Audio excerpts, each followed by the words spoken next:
Então, bora! Na última aula, a gente descobriu o custo real para adquirir um cliente. Agora, vamos responder a pergunta: quanto esse cliente vale ao longo do tempo? Bem-vindo à análise do LTV, Lifetime Value, ou o valor ao longo do tempo, uma métrica comumente utilizada junto ao CAC e que nos mostra o valor que cada cliente deixa na sua empresa ao longo do tempo. A fórmula básica do LTV é a receita que um cliente gera. Mas assim como no CAC, precisamos de mais profundidade.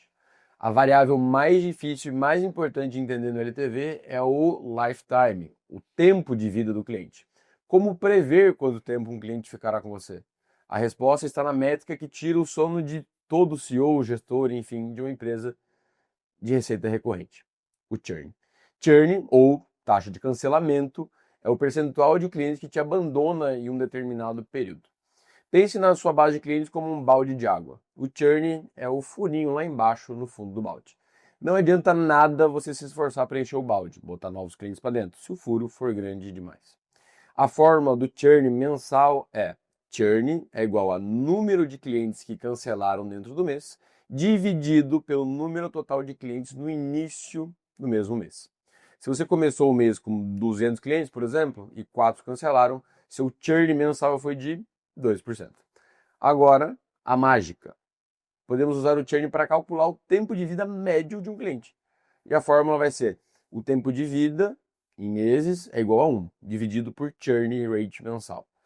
No nosso exemplo, com um churn de 2% ou 0,02, o tempo de vida médio do seu cliente é de 1 dividido por 0,02, e que resulta em 50 meses. Agora podemos calcular um LTV muito mais preciso, uma fórmula ainda melhor usada por empresas de ponta. Considera não apenas a receita, mas a lucratividade, que é o LTV igual a ticket médio mensal vezes margem bruta em porcentagem dividido pelo seu churn rate mensal. Por que utilizar a margem bruta? Porque ela desconta os custos diretos para entregar o seu serviço ou o seu produto. Ela te mostra o valor de lucro que o cliente gera ao longo do tempo, não apenas de receita. Com o CAC e o LTV em mãos, podemos finalmente calcular a razão de ouro que todo mundo gosta, a LTV sobre CAC, o principal indicador de saúde e escalabilidade de um modelo de negócio.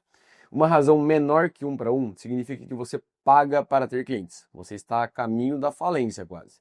Uma razão de 1 para 1 significa que você empata. Todo lucro gerado pelo cliente é consumido para adquiri-lo. Não sobra dinheiro para desenvolvimento de produto, administração, lucro, absolutamente nada. Você empata. E uma razão de 3 para 1 é o considerado ponto de equilíbrio de um negócio saudável e escalável. Ou seja, para cada R$ 1 investido, você tem R$ 3 de retorno. Uma razão acima de 5 para 1 é excelente, mas pode ser um sinal de que você está sendo conservador até demais, poder investir mais agressivamente em marketing, vendas e crescer um pouquinho mais rápido. Para finalizar, a métrica que os investidores mais olham, caso você queira vender sua empresa, é o Payback Periods, o tempo que você leva para recuperar o seu CAC. Payback em meses é igual a CAC dividido pelo ticket médio mensal vezes margem bruta em porcentagem. Se seu CAC é R$ 6.000 e seu cliente gera R$ 500 de lucro bruto por mês, seu payback vai ser de 12 meses. A partir do 13º mês, aquele cliente começa a gerar lucro de fato para a empresa. Um payback saudável geralmente está abaixo de 12 meses. E agora vai um checklist de ação para você. Você vai calcular a sua taxa de churn mensal dos últimos 6 meses. Você vai usar a taxa de churn para calcular o tempo de vida médio do seu cliente. Calcular seu LTV usando a fórmula com a margem bruta.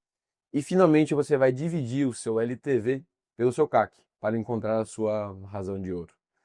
Calcule seu payback period e ao final desse módulo você não tem mais achismos, que é o que a gente falou lá no início. Você tem um raio-x completíssimo da saúde e eficiência da sua máquina comercial.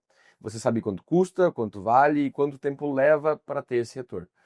Com essa clareza brutal, estamos prontos para ir para o próximo módulo, a arquitetura da estratégia.